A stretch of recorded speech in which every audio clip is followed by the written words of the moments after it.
Ada di antara warga Indonesia yang meremehkan sosok Gibran bakal menjadi calon wakil presiden Republik Indonesia, namun tidak dengan Kang Deddy Mulyadi.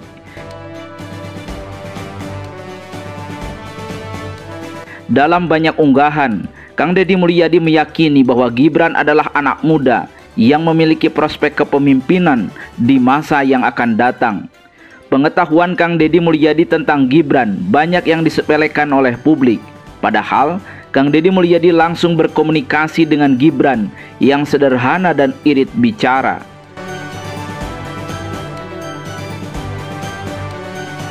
Kalau kita mau flashback ke 10 atau 15 tahun yang lalu, Jokowi dianggap sebagai sosok yang pelangak pelongo.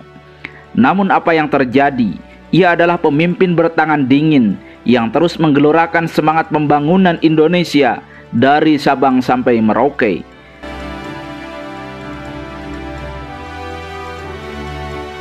Bahkan sikap Jokowi yang dianggap kurang pertentang saat pidato dianggap deso oleh sebagian kalangan, itu terbantahkan saat Jokowi terpilih kembali untuk periode kedua sebagai Presiden Republik Indonesia.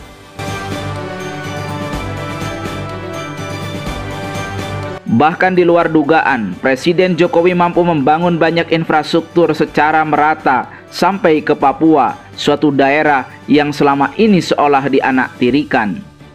Belum lagi soal kemampuan diplomasi Jokowi yang melobi seluruh elemen kekuatan bangsa untuk memindahkan ibu kota negara dari Jakarta ke Kalimantan.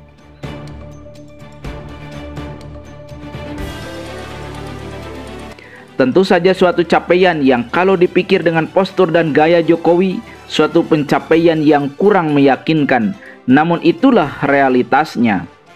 Kini, gambaran Jokowi di masa lalu itu kembali hadir dalam wajah berbeda, yaitu pada sosok Gibran yang dianggap oleh sebagian publik anak kemarin sore. Saat isu Gibran berhembus, banyak yang mengira bahwa itu berita isapan jempol belaka. Namun saat Gibran benar-benar melejit dan didapuk menjadi bakal pendamping Prabowo Subianto, lalu jagat politik negeri ini menjadi gaduh.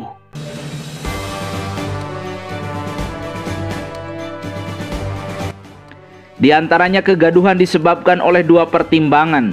Pertama, bahwa Gibran memang dianggap anak kemarin sore sehingga belum layak untuk memimpin bangsa yang besar ini. Lalu alasan yang kedua lantaran Gibran boleh jadi dibaca sebagai sosok yang sangat membahayakan bagi kepentingan lawan. Sebab disadari ataupun tidak, Gibran adalah anak muda potensial yang prospek keberhasilan dan kemenangan dalam kontestasi Pilpres sangat besar.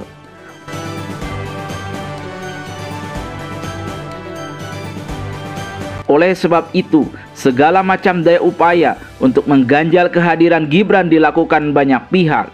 Mulai soal gorengan dinasti, kapasitas tidak memadai, sampai soal framing menggunakan segala cara layaknya Machiavelli.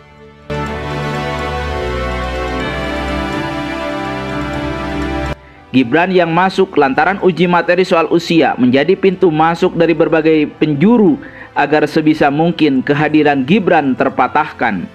Lantas Mahkamah Konstitusi membentuk Mahkamah Kehormatan dan hasilnya mencopot Anwar Usman sebagai Ketua Mahkamah Konstitusi.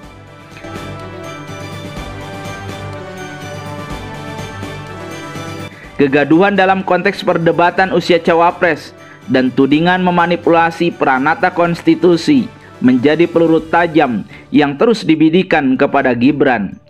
Bahkan Megawati Soekarno Putri sebagai komando pasukan Moncong Putih menuduh telah terjadi rekayasa hukum di lembaga penguji konstitusi tersebut.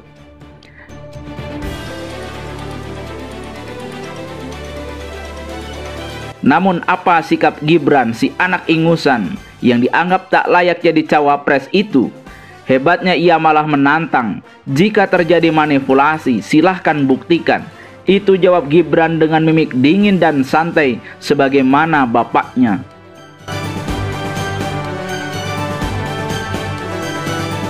Perdebatan soal Mahkamah Konstitusi yang dianggap memuluskan jalan Gibran menjadi cawapres rupanya tidak akan lekang dalam beberapa bulan ke depan. Bahkan jika Gibran ditakdirkan Tuhan menjadi cawapres mendampingi Prabowo, bisa saja isu soal legitimasi wapres kembali menyeruak untuk mendelegitimasi pada hasil Pilpres di 2024 yang akan datang.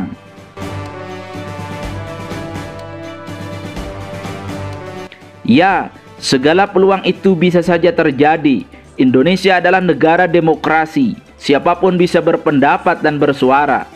Namun, seiring perdebatan itu, kini Gibran telah ditetapkan oleh Komisi Pemilihan Umum Republik Indonesia sebagai cawapres dari Jenderal Prabowo Subianto pada hari Senin, tanggal 11 November 2024 kemarin. Kemudian hasil pleno menyatakan bahwa Anies Baswedan Caimin, Ganjar Mahfud MD, dan Prabowo Gibran sebagai calon presiden dan calon wakil presiden Republik Indonesia. Rencananya, KPU akan melakukan pengundian nomor urut pasangan calon presiden dan wakil presiden pada tanggal 14 besok, dan selanjutnya tahapan pemilu adalah kampanye sampai bulan Februari 2024 yang akan datang.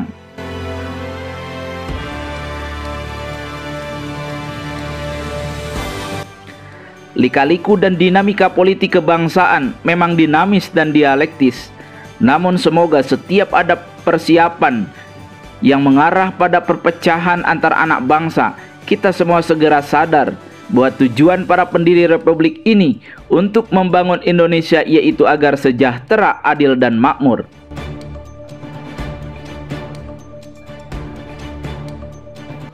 Perbedaan pandangan dan pilihan politik hak individu, namun jika menyangkut kepentingan umum, maka menyelesaikan persoalan dengan musyawarah mufakat sesuai dengan sila dari Pancasila semestinya disepakati sebagai pedoman berbangsa dan bernegara secara final. Berdasarkan pasal 235 ayat 1 Undang-Undang Nomor 7 Tahun 2017 dan telah dilakukan sidang pleno KPU tertutup sebagaimana tadi yang telah dijelaskan oleh Ketua KPU Republik Indonesia, ya, KPU telah menyatakan ya bahwa pasangan calon presiden dan wakil presiden Haji Anies Rashid Baswedan PhD dan Dr. Honoris Causa Haji A. Muhaimin Iskandar yang diusulkan oleh partai politik, Partai Nasdem, Partai Kebangkitan Bangsa, Partai Keadilan Sejahtera telah dinyatakan memenuhi syarat dan dinyatakan sebagai pasangan calon presiden dan wakil presiden untuk pemilu serentak 2024. Selanjutnya, untuk pasangan calon presiden dan wakil presiden Haji Ganjar Pranowo SH.MIP dan Profesor Dr. Haji M. Mahfud MD yang diusulkan oleh partai politik PDI Perjuangan, Partai Persatuan Pembangunan, Partai Perindo, Partai Hati Nurani Rakyat telah dinyatakan memenuhi syarat sebagai pasangan calon presiden dan wakil presiden untuk pemilu serentak 2024. Selanjutnya, untuk pasangan calon presiden dan wakil presiden Haji Prabowo Subianto dan Gibran Rakabumi Raka ya, yang diusulkan oleh partai politik Partai Gerakan Indonesia Raya, Partai Golongan Karya, Partai Demokrat, Partai Amanat Nasional, Partai Solidaritas Indonesia, Partai Bulan Bintang, Partai Garda Republik Indonesia telah dinyatakan memenuhi syarat sebagai pasangan calon presiden dan wakil presiden untuk pemilu serentak 2024.